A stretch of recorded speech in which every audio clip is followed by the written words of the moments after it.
So first of all, I promise that this will not be as long as the database video, which I know was long, the 30-minute epic. It was like watching the Avengers Endgame, like just endless, like 3 or 4 hour discussion of databases. So this will be shorter, I promise. We're going to talk here a little bit about paper number 5, but have a notebook out. Be ready to pause the video because I am going to do a screen share here in a minute on paper number 5. So I'll go through the directions with you. I have them up on my screen, so we'll take a look at them. And as always, let me know if you have any questions. Now, this paper, obviously, if you've read the directions, is a little different than the previous ones, not in terms of structure or in terms of even your response, but in terms of your choices. So for paper number 5, as you probably now see, 4 was essentially or is essentially a graded draft. Okay, so that means that you've done this research on Jamila Woods, you've written about your ideas, you've done some analysis of one of her poems. And what I'm going to do now is, as I've done with all of your other papers, I'm going to go through it. I'm going to make the edits to it. I'm going to make suggestions. I'm going to grade it also. But as you see in the directions, which topic you do for paper number 5 will depend on what your grade is on this paper. Okay, and so essentially, as I said, paper number 4 is almost like a graded draft of paper number 5, and I don't call it that. Actually, years ago, I used to call that assignment a graded draft. And what I found is that some students really wouldn't take it seriously. They would sort of procrastinate even more, thinking that I'll have time later to revise it. But as you probably noticed as you were working on it, and as I mentioned in one of the previous videos, there's a lot more moving pieces when you're using a source from a database like this. And this is fairly small. When you're in English 102 next semester, you'll be writing longer papers with more sources. But this is a sort of a practice, smaller kind of a paper like that, where you're using a source from a database from the library, and then writing about and analyzing the poems or the poem that you selected. And so that's why I always like to give more time with this assignment, because you might have a paper that's already in the A range. And if that's the case, then there's another topic in here that you can work on. But if you didn't do that well on this paper, or not even if you didn't do well, but there's more work to be done on it and there's more to be added to it, that's what you're going to have the opportunity to do here in paper number 5. So paper number 5, again, is essentially a revision of paper number 4, depending on what your grade was. So I'm going to go do the screen share in a second. The other thing I want to mention, though, is when you're doing your revisions, you can do them in the same file as paper number 4, because I'm going to go in there, I'm going to make the comments in the margins as I always do, and then you can follow along with my comments as you're editing. You can check off the ones that you've taken care of, and then you can add in the new material. And in fact, I would ask you to put do your revisions within the same file. There's no reason to start a new file or a new Word doc or Google Doc to do paper number 5, because again, it's a revision and expansion of paper 4, depending again on your grade. So let's do the screen share and I'll show you what I mean. So here we go. So let's see. So I've got this up here. So again, the first half of these directions are pretty standard. This is all the usual stuff about the works cited and the formatting, and how to put the paper together. I want to stress again that all of your sources have to be cited, and that's something, of course, I'll be reading for anyway when I'm reading through paper number 4. But any source you use, even a dictionary, should be cited. Always keep that in mind. And the reason for that, I've had people over the years ask me, well, what are these citations for? You have to think in terms of the reader. So a citation is there not only to show that you didn't plagiarize, although that's important because you should not be plagiarizing. In fact, in the time it takes you to look up sources and then splice them and put them in, you could just write your own paper, and I guarantee you it will be better than the plagiarized paper that you might write. But that's another story. We won't get into that in this video. Make sure all your sources are cited. One of the points of this class was to show you how to use MLA citation format so that you could use it in English 102 if you're taking it, or if you're taking other classes where they have writing assignments for you, then you also have that knowledge of how to cite your sources, because the citations are there, in order to show the reader where you found the information. Because again, imagine that the reader reads your article and they want to find out more information on your subject. So maybe they want to find more information on Jamila Woods. Maybe they want to find out more information on John Porcellino. If you've cited everything, they can go right to the end of the paper, and then they can read that interview for themselves. They can read the Josh Terry article. They could read the Rob Clow interview with John Porcellino. if you did topic number 2. So that's why we use citations. It's not just to prove that we're not plagiarizing, although that's part of it, but part of it is to help the reader look up this information. And I've had that experience myself with research projects where I'm reading an article, I'm reading an old source, and I'm trying to trace back another source. And if things are not cited properly, I can't find that material as easily when I'm doing research. So that's why we do citations, and that's why they're so important. It's a conversation amongst scholars, essentially, amongst writers with different ideas, and you want to acknowledge other people when you're using their ideas. That's part of how citations work. So just remember that. And again, if there are any errors with citations, I'll point that out as I'm grading your paper. So now let's get down to the 2 topics. So if you got a B+ or lower on paper number 4, when I send those back to you and you see that you have a B+ or lower, so anything lower than an A or an A-, then you have to do topic number 1. So you're doing the revision topic. And how do you do that? Well, as I mentioned, first thing you should do is look through my comments. So read the comments at the end of the paper, read the comments in the margins. And as I've said other times, if you don't see the comments in the margins of your papers, particularly with a Word doc, it means that you may have to download it to your computer. Again, because I always write comments in the margins. So if you open up a document that I sent you and you only see things written at the end of the document, then there might be some kind of problem between my version of Word and the one that you're using. So always get in touch with me, because there's always comments. Trust me. It's a lot easier in Google Docs, actually, because you see those comments automatically. So read through those, because those are going to give you specific places to edit paper number 4 and turn it into paper number 5. Okay, so go through the comments. And as always, if you don't understand the comments, or if I said something that wasn't clear, just ask me and I'm happy to clarify. So here's some suggestions. In addition to reading the comments, you may want to go back and read over the directions again for paper number 4, because they're still relevant. Those are still the directions for the paper. It's just that now we're expanding and revising on it. Also, make sure to revise anything that I've highlighted. So when you go through your paper, you might want to do this last. Look at the bigger comments first for things like structure, for things like your thesis, like your introduction and your conclusion. But then to also take a look at the sentence level corrections, because I do those on every one of your papers. So are there run-on sentences? Are there sentence fragments? Are there missing citations? Are there parts of paragraphs where you could have expanded on some of your ideas in more detail? And I typically try to give you suggestions on how to do that. So paper number 5, if you're doing topic number 1, really is a revision assignment. We're going to do another one, by the way. As I've mentioned to a lot of you, our final for the class, which we'll do in early December, allows you to revise one of the first 3 papers. Okay, so you'll go back, and the same thing, I've written comments on all of those, and so you'll at the end of this month, in the beginning of December, you'll be looking back at those first 3 papers that we did, and then going through my comments and suggestions, and then picking one of them to revise and hopefully to improve the grade. So this is also kind of a preview assignment for that one. And as you can probably tell by now here in the last few weeks of the class, everything that I give you is sort of connected together. So there's a reason why the assignments are given when they're given, and why they are written as they are, because they link together, especially when we get to the end of the class.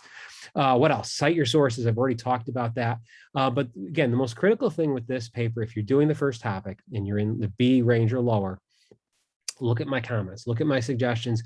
Those are also editing suggestions. So, take them, look at them carefully, and that's how you're going to improve the grade from paper 4 to paper 5. Okay, and remember, paper 5 is the paper that's weighted the most. It's got the most percentage value of all your papers, because it's the culmination of all the other work that we did, including all the work you did on paper number 4. Okay, now, if you have an A- or an A on paper 4, then obviously in that case, there's very little to revise, or anything that you would revise, if it's even an A- would be maybe say more cosmetic. It's more surface level, might be sentence, might have been a couple of sentence errors or things like that. So anything that's in the A- range, and this will be the same case, by the way, for the final, revising an A or an A- paper, it doesn't benefit you very much in terms of points. And it also usually isn't that necessary, other than maybe a couple of copy editing mistakes. So if you get an A or an A- on this paper, then you're going to be doing topic 2. which is a response to John Porcellino's Belmont Harbor. So in this one, same structure as paper 4, same structure actually as papers 2, 3, and 4, and 5 here, where you have your introduction with a thesis. You give me a couple of quotations from Rob Clow's interview with Porcellino that I have linked here, and is also linked, by the way, in the folder for paper 4 and 5 on Blackboard. And then in this paper, you just give me 3 pages on how you interpret the ending of the story Belmont Harbor. And if you've read it, you know that it's kind of an abstract ending. And even in the times that John Porcellino has come to Harper to talk to my classes, he always says that he prefers that the reader interpret the ending of the story in their own way. So he's not going to give you the answer for how that story ends, the one called Belmont Harbor. So I want your interpretation of it, your opinion. I don't want anyone else's opinion. You don't have to look it up. And like I said, you're not going to find much information on Perfect Example and Belmont Harbor. Actually, what you will find is a couple of articles that I've written about it and published over the years.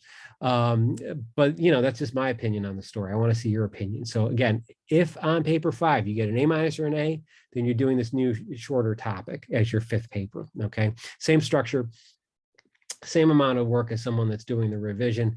But again, if you've already done a lot of work in 4 and it was a pretty strong paper, then I'm not going to ask you to revise it again. So you'd be doing topic number 2. Now, one other thing I want to add here as I go through, so that's again your direction for topic number 2. If you are doing the revision, the other thing you need to include with it, after you've done your revisions, you could even do this first if you want to. It doesn't matter what order you do this in. But for the revision, I ask that you do this cover sheet. So you can just cut and paste this from the directions into your document. So again, don't send this to me separately. It needs to be in the same file so that I can read this. You could put it at the beginning of the paper, or you could put it after the work cited. That doesn't matter. I'll leave that up to you.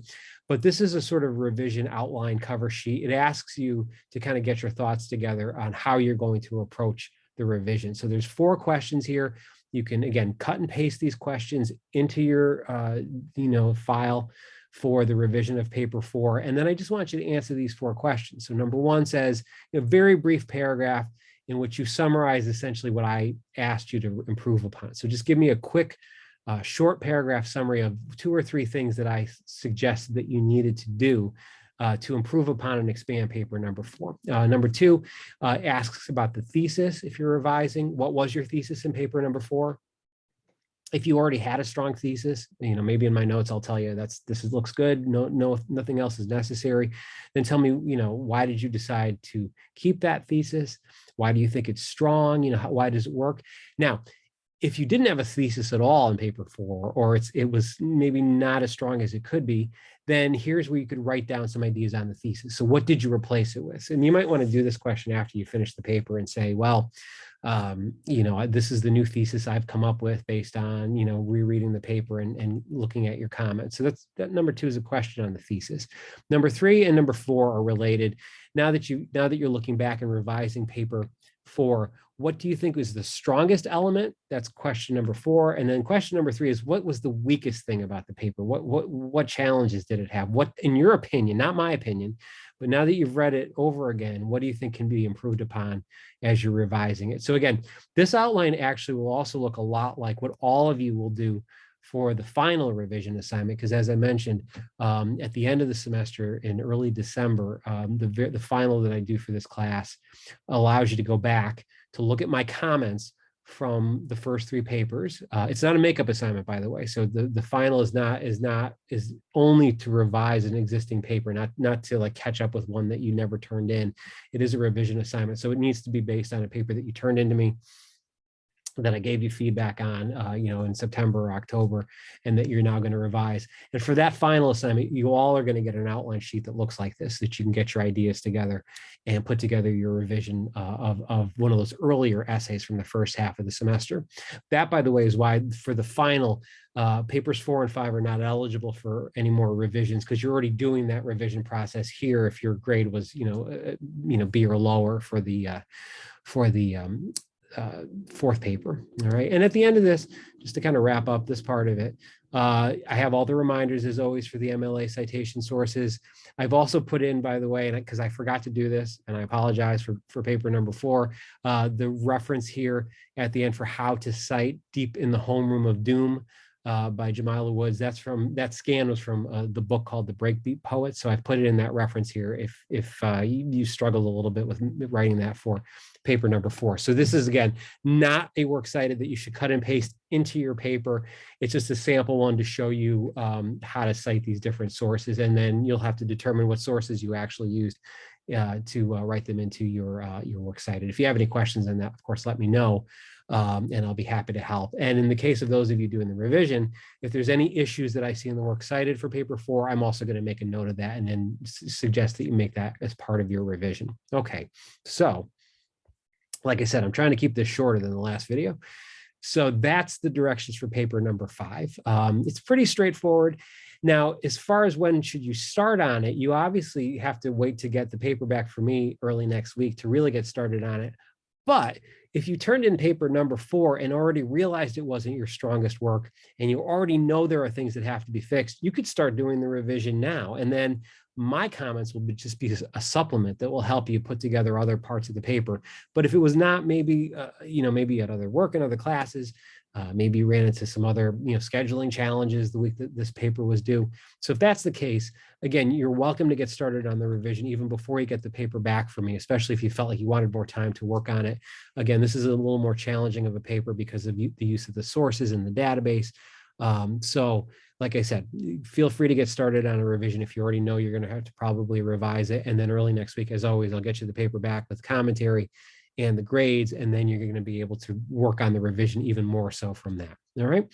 So that's it for this video. If you have any other questions, please let me know. I'll be happy to answer them. And like I said, I'll be sending these 4th papers back to you so that you can see my comments and my edits and my feedback. And in the next video, I'll give you some more suggestions on how to make those changes, how to make edits. And I'll also, maybe in the same video, maybe in a separate one, I'll talk a little bit more about how to approach the writing of the John Porcellino topic for those of you that might be in the A range for paper number 4. Again, it's a very basic, straightforward topic. I always get really good responses to it from students that do that topic for the 5th paper. So I'll do another video also about that one specifically. All right. So in the meantime, I'm recording this on a Friday evening, so have a great weekend, and I will talk to you later more about paper number 5 in the next video. See you then.